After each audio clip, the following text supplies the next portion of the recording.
जय गुरुदेव, रामराम शेतकरी मित्र. आज मी एका फार मोठ्या व्यक्तीच्या फार्म हाऊसवर आलेलो आहे. साहेबाचं नाव आहे जयेंद्र ठाकूर. जयेंद्र ठाकूर.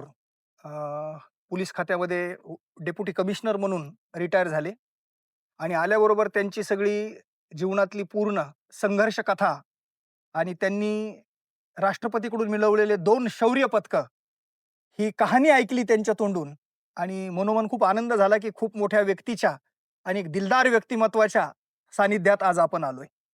आपल्याला माहिती आहे, की आम्ही जो काही महाराष्ट्र पिंजतोय, भारत पिंजतोय याच्या पाठीमागचा मूळ उद्देश काय आहे? की पाण्याचं संवर्धन करणं आणि जलतारा प्रकल्पाच्या माध्यमातून शेतीला बारमाही बागायती करून भूजल पातळी वाढवणं आणि शेतकऱ्याला आर्थिक समृद्ध करणं हा आमचा उद्देश आहे. साहेबांनी काही दिवसापूर्वी माझे व्हिडिओ बघितले आणि सारखे फोन सुरू झाले. जवळपास 4 महिन्यापासून आमचा संपर्क चालू आहे. शेवटी आज तो दिवस उजाडला आणि मी आज त्यांच्या 9.5 एकरच्या सुंदर फार्म हाऊसवर आलेलो आहे, की जिथं फणसाचे झाडं आहेत, आंब्याचे झाडं आहेत आणि सुंदर निसर्ग आहे. आणि या ठिकाणी, या फळबागेमध्ये आम्ही जवळपास 50 शोष खड्ड्यांचं नियोजन या ठिकाणी केलेलं आहे. दुपारी 4 वाजता जे येते. जमीन जलतारासाठी खूप उपयुक्त आहे, मुरमाड जमीन आहे. फळबागेमध्ये आम्ही प्रत्येक सरीमध्ये 3-3 शोष खड्डे केलेत आणि उघड्या रानामध्ये ज्या ठिकाणी पाणी साचतं अशा ठिकाणी जलतारा शोष खड्ड्याचं नियोजन केलंय.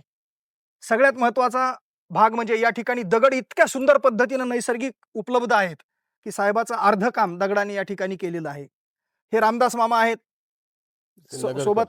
साहेबांच्या सोबत काम केलेले संतोषजी ना? संतोष नगरकर. संतोषजी नगरकर पी-एस-आय म्हणून रिटायर झालेले आहेत. तर आता मी साहेबांना बोलतं करतो, की साहेब तुम्ही जलतारा या प्रक्रियेवर एवढं प्रेम का केलं आणि तुम्हाला का वाटलं, की आपल्या शेतात जलतारा करावं म्हणून? आता असं आहे, मी शेती पहिल्यापासून करतोय मी.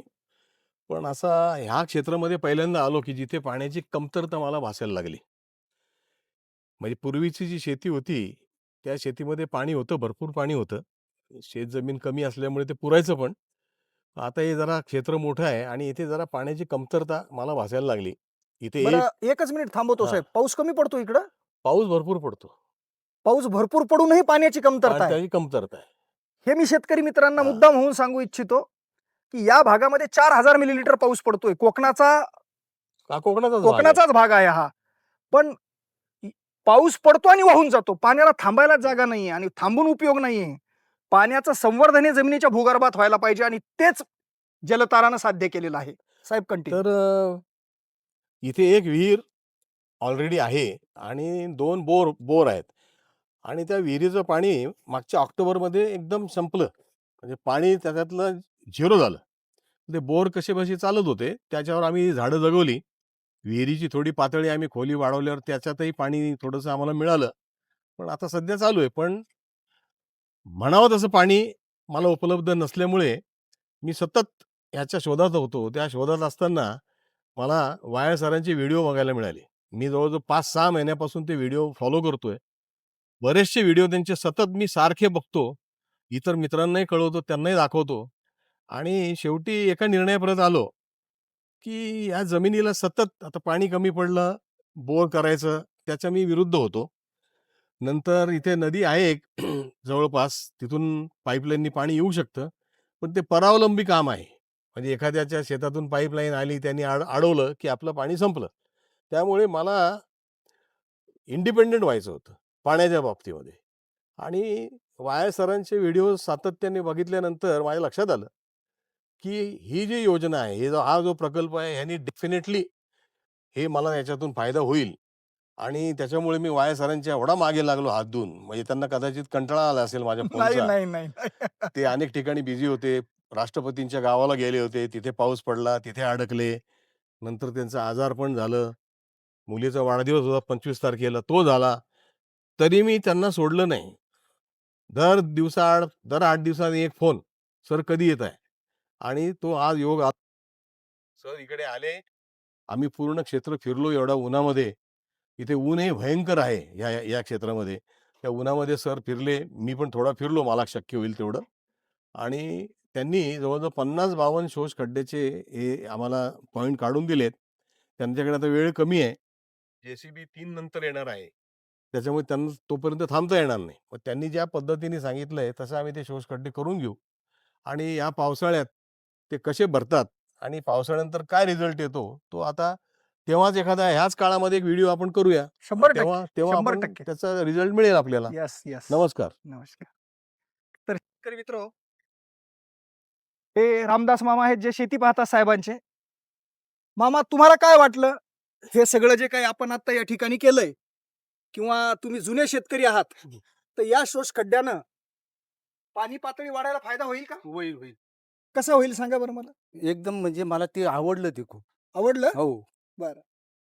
आवडण्याच्या पाठीमागचं कारण काय? कारण म्हणजे पाणी आहे ना, पाणी ते खड्ड्यात जिरणार. हो. पण म्हणजे बाहेर पाणी वाहून जाणार नाही. नाही. शेतकरी मित्र, ज्या शब्दामध्ये रामदास मामा आत्मविश्वासानं सांगतात, कारण हे खरे अनुभवी शेतकरी येतं. यांनी सगळे उन्हाळे पावसाळे पाहिलेले येतं आणि ते म्हणतात की मला खूप आवडलं. जलताराची आवड त्याच्या साधेपणात आहे, त्याच्या सरळपणात आहे, तांत्रिक दृष्ट्या एकदम योग्यतेमध्ये आहे आणि अत्यंत कमी दिवसात आहे. हम्म. म्हणजे जलसंवर्धनामधलं इतक्या कमी खर्चातलं टेक्निक मला तरी असं वाटतं 17 वर्षाच्या अनुभवातून की दुसरं कोणतंच नाहीये साहेब. नाही नाही नाही माझ्या नाही शेततळ लक्षात. करायचं 4-5 लाख खर्च आहे.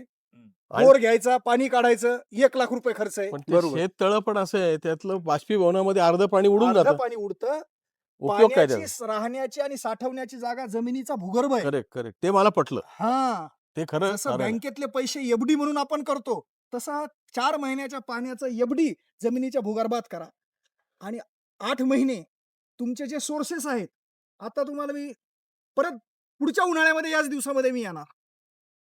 फक्त रामदास मामा माझं म्हणणं आहे की मी जसं सांगितलं तसेच खड्डे हो, करायचे, हो. करणार. तसेच दगड टाकायचे. हो, हो. शेवटी काय होतं साहेब, दगड टाकायला माणसं कंटाळतात. नाही नाही ते होणार नाही. एखादा छोटा टाकून देतात, बरोबर आहे. नाही, तुम्ही नाही. जितके सुंदर आता माझ्या व्हिडिओमध्ये जे दगड आहेत त्या पद्धतीनं तुम्ही दगड खड्ड्याची रचना करा. मी स्वतः उभा राहून करून Yes. घेणार आहे. हे तुम्ही इथं बसून म्हणताल की काय चमत्कार घडला नाही म्हणून. खरंच 3 गणा वर्षाचा कार्यकाळ आहे शेतकरी मित्र. पहिल्या वर्षी 30% पाणी पातळी वाढते, दुसऱ्या वर्षी 60% वाढते.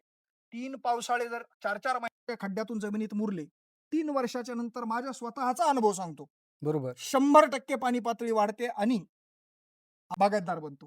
म्हणजे पाहिजे तिकडं पाणी. हो. आणि आज आमचा अनुभव असा आहे साहेब, की आपण पाणी दाखवायला मशीन आणतो, हम्म. बरोबर आहे. असं म्हणतात व्यवहारात की आडात नसन तर पावऱ्यात कुठून येईल. बरोबर. आपण जलतारातून आड भरवण्याचं काम करतोय. बरोबर, हम्म. बरोबर.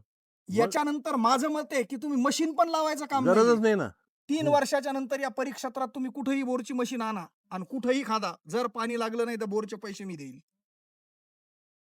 आणि हा काही फाजील आत्मविश्वास नाहीये किंवा हे काही भविष्य सांगणं नाहीये. नाही नाही ही नाही रियालिटी आहे की एक थेंबाचं संवर्धन आपण करतोय आणि त्या माध्यमातून भूजल पातळी वाढते. शेतकरी मित्र, तुम्हाला माहिती आहे जलताराचे 4 फायदे आहेत. मी आता साहेबाला सांगितले. भूजल पातळी वाढणार, अतिवृष्टीमध्ये जे पाणी साचून राहतं, आता इथं सांगता तुम्ही भरपूर पाणी साचून हो, राहत हो, होतं. हो. खूप झालं तर 24 तास ते 48 तासात पाण्याचा निचरा होईल. हो, हो. लगेच वापसा की लगेच पिकत जलदार, नुकसान नाही. पाणी मुरून मुरून जो ओलावा पसरणार आहे त्या ओलाव्यात जीवजंतू जगणार आहेत आणि नैसर्गिक झाडांना खताची साधन सामुग्री मिळणार आहे. आणि परत बांधफुटीचा पण वाद नाहीये, म्हणजे जे फुटून जाणारं पाणी दुसऱ्याकडे जातं ते जाणार नाही. तेही जाणार नाही. तर इतका साधा सोपा सरळ हा प्रकल्प आहे. आज ठाकूर साहेबांच्या फार्म हाऊसवर आम्ही केला. साहेबाला माझी विनंती आहे की तुम्ही हा झाल्याच्या नंतर हा प्रकल्प तुमच्या मित्रपरिवाराला हे दाखवायला आणा. आणि काय असतं की तुम्हाला अनुभव आला, ज्ञान हे वाटल्यानं वाढतं, हो हो तसं तुम्ही सगळ्यांना सांगा आणि जलताराच्या परिवाराचे सदस्य बनू. तिथं आहेतच बनलेले. ते आहे आपल्याला हा जलतारा ह्याच्यातून मोकळा झाला की तुमच्यावर शेतकऱ्यांच्या प्रत्येक शेतापर्यंत न्यायचा आहे आणि त्याचे दिवस पाण्यानं बदलायचे आणि त्याला समृद्धता आणायची. खूप खूप धन्यवाद. जय गुरुदेव. रामराम.